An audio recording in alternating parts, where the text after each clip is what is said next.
Assalamualaikum warahmatullahi wabarakatuh. Hai, apa kabar kalian di rumah? Semoga selalu sehat ya dan selalu dalam lindungan Allah Subhanahu wa Ta'ala. Kembali lagi bersama Miss Resi untuk membahas tema 3 ya Kak. Sekarang sudah ganti buku, temanya tema 4P ya. Peduli terhadap makhluk hidup. Kita akan mempelajari materi ini ya Kak. Sebelum belajar, mari kita berdoa terlebih dahulu. Berdoa dimulai.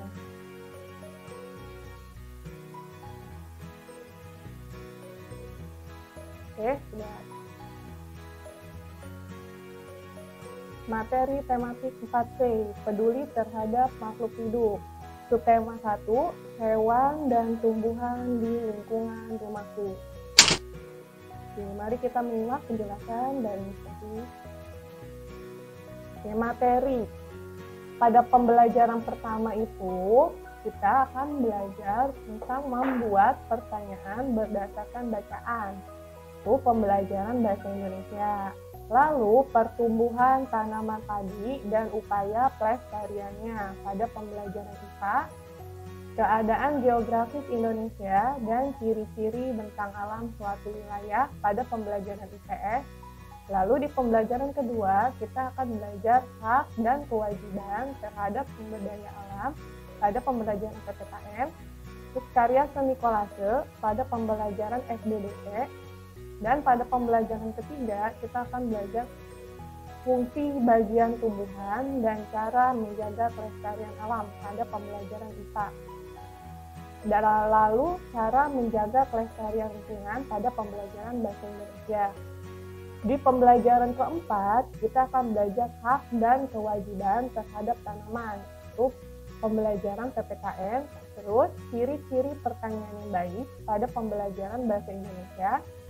Di pembelajaran kelima, kita akan belajar kondisi lingkungan dan pemanfaatannya pada pembelajaran IPS, lalu apresiasi karya seni kolase pada pembelajaran SBDP. Dan pembelajaran keenam, kita akan membahas materi tentang daftar pertanyaan untuk wawancara pada pembelajaran Bahasa Indonesia dan hak dan kewajiban merawat tanaman pada pembelajaran PPKN. Oke, kita masuk ke pembelajaran pertama ya Kak. Oke, membuat daftar pertanyaan pada bacaan. Apa itu membuat daftar pertanyaan pada bacaan? Itu membuat pertanyaan berdasarkan bacaan yang telah kamu baca. Bisa ulang sekali lagi ya. Membuat pertanyaan berdasarkan bacaan yang telah kamu baca. Contoh, di sini ada contoh bacaan. Judulnya padi. Nasi adalah makanan pokok sebagian besar penduduk di dunia, termasuk penduduk di Indonesia.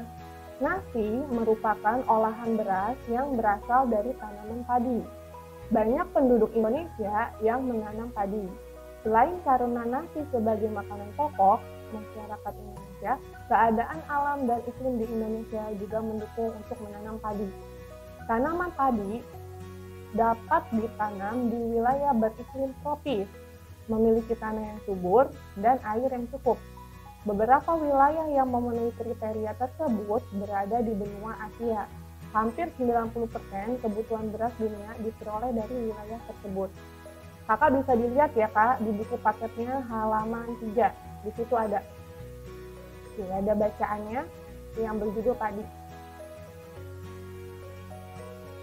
Oke, dari pertanyaan tersebut, dari bacaan tersebut ya Kak, contoh bacaan tersebut, daftar pertanyaan yang dapat diajukan. Yang pertama, apa makanan pokok masyarakat Indonesia? Oke, berdasarkan bacaan yang tadi telah dibaca, apa makanan pokok masyarakat Indonesia? Ingin tahu? Oke, jawabannya nasi. Terus yang kedua, mengapa iklim di Indonesia cocok dengan tanaman padi?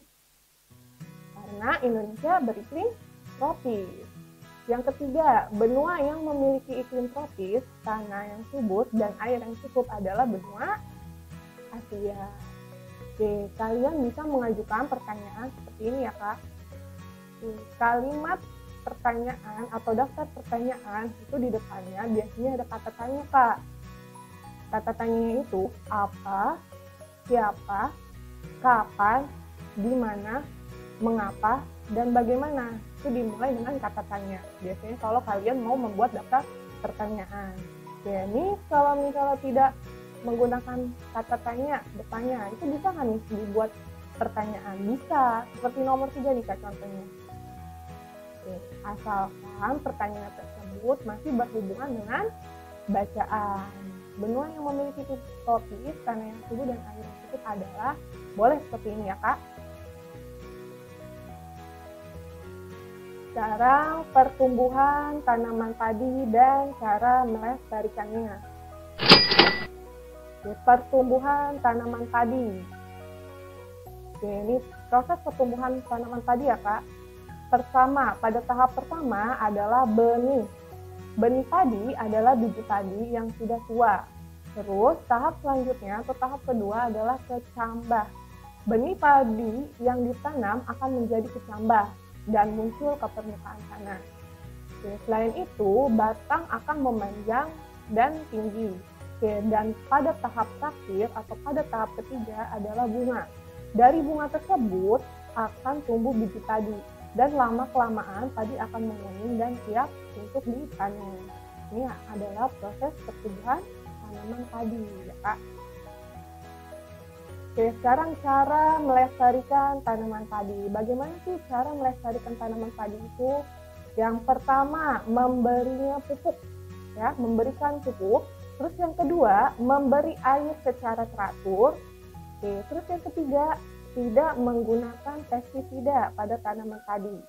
Dan yang terakhir, menggunakan orang-orangan sawah untuk mengusir hama yang mengganggu tanaman padi. Oke, ini merupakan cara melestarikan tanaman padi ya Kak. Cara-caranya seperti ini yang ada di sini. Oke, lanjut, kita akan belajar tentang keadaan geografis Indonesia dan ciri-ciri bentang alam suatu wilayah.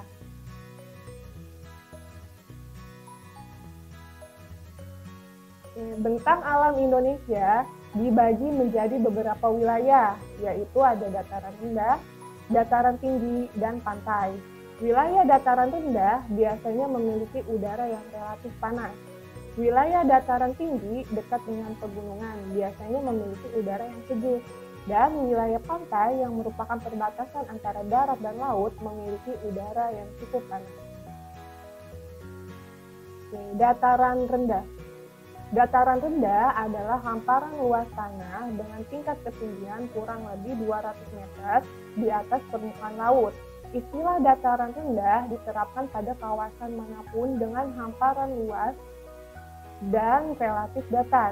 Dataran rendah dapat digunakan untuk perkebunan seperti kelapa dan tebu, pertanian seperti padi dan jagung, peternakan seperti ayam dan sapi, perumahan, bahkan kegiatan industri, yaitu dilakukan di dataran rendah. Terus ada dataran tinggi.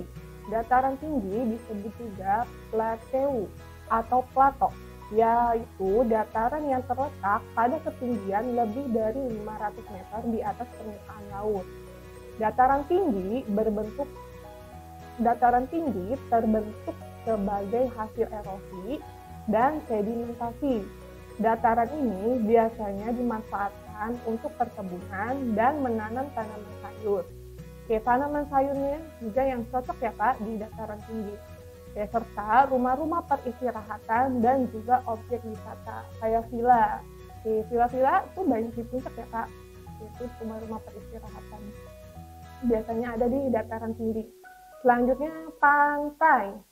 Pantai adalah perbatasan antara wilayah darat dan wilayah laut. Garis pantai biasanya digunakan untuk menandai batas wilayah suatu negara. Pada umumnya, daerah pantai digunakan untuk usaha pengeringan ikan, tambak, ladang garam, dan untuk objek wisata. Oke, selanjutnya kita masuk ke pembelajaran kedua. Hak dan kewajiban terhadap sumber daya alam. Oke, hak. Apa yang dimaksud dengan hak? Kemarin Miss Kevi sudah kasih sudah memberikan materi tentang pengertian hak. Nah, sekarang dibahas lagi nih Kak, apa yang dimaksud dengan hak? Hak merupakan suatu yang harus dimiliki dan juga didapatkan oleh setiap orang. Kewajiban. Apa yang dimaksud dengan kewajiban? Kewajiban adalah sesuatu yang wajib dan harus dilaksanakan oleh setiap orang atau kelompok dengan penuh rasa tanggung jawab. Dan sekali lagi ya, kewajiban adalah sesuatu yang wajib dan harus dilaksanakan oleh setiap orang atau kelompok dengan penuh rasa tanggung jawab. Oke, bisa dilihat di buku paket kalian ya Kak, halaman 10. Di situ ada contoh bacaan ya, halaman 10. Sambil dibuka Kak buku paketnya di halaman 10. Lani dan keluarganya selalu makan bersama. Pada saat mengambil makanan, adik Lani selalu menginginkan nasi yang banyak. Namun, ia belum bisa mengira-ngira banyak makanan yang mampu ia makan, sehingga makanannya sering tidak habis. Ibu selalu mengingatkan adik Lani agar mengambil makanan secukupnya. Jika kurang, ia bisa mengambil lagi. Akan tetapi, adik Lani tetap saja mengambil hak makanan dalam jumlah yang banyak. Ia berjanji akan menghabiskannya. Oke, berdasarkan bacaan tersebut, hak yang didapat itu apa Kak? Ya, hak untuk mendapatkan nasi sebagai sumber makanan untuk kebutuhan sehari-hari. Ya, berdasarkan pada bacaan tersebut, haknya yang didapat ini ya Kak. Oke, berarti kalau misalnya sudah mendapatkan hak, kita harus melaksanakan kewajiban. Nah, kewajibannya itu apa? Berarti harus menghabiskan makanan yang sudah didapat sebagai rasa bersyukur dan rasa tanggung jawab. Jadi kalian bisa makan nasi atau makanan yang lainnya harus sampai habis ya, karena kalau tidak mubazir, dibuang-buang ya. Lihat di buku paket lagi Kak. Selanjutnya kita akan membahas tentang karya seni kolase. Buku paketnya halaman 12. Oke, dilihat di situ ya Kak, di halaman 12. Ayo berkreasi, membuat karya seni kolase. Di sini ada contohnya ya Kak. Salah satu contoh hasil karya seni kolase. Oke, bentuknya seperti ini. Tanaman yang ada di sekitarmu dapat dimanfaatkan sebagai karya seni kolase. Kolase adalah karya seni tempel berbagai jenis benda kecil pada permukaan gambar. Karya seni kolase dapat dibuat dari berbagai macam benda, seperti koran bekas, kain perca, daun kering, biji-bijian, ataupun manik-manik. Nah, di sini gambar kolase yang menggunakan apa Kak? Bahannya dari bahan alam ya Kak? Ya, dari daun kering ya. Oke, bisa dibuat seperti ini hasil karya seni kolase ini. Oke, itu saja materi yang dapat Miss Resi sampaikan untuk hari ini. Oke, sebelum mengakhiri pembelajaran, kita membaca Alhamdulillah, Alhamdulillah, Rabbil Alamin. Wassalamualaikum warahmatullahi wabarakatuh.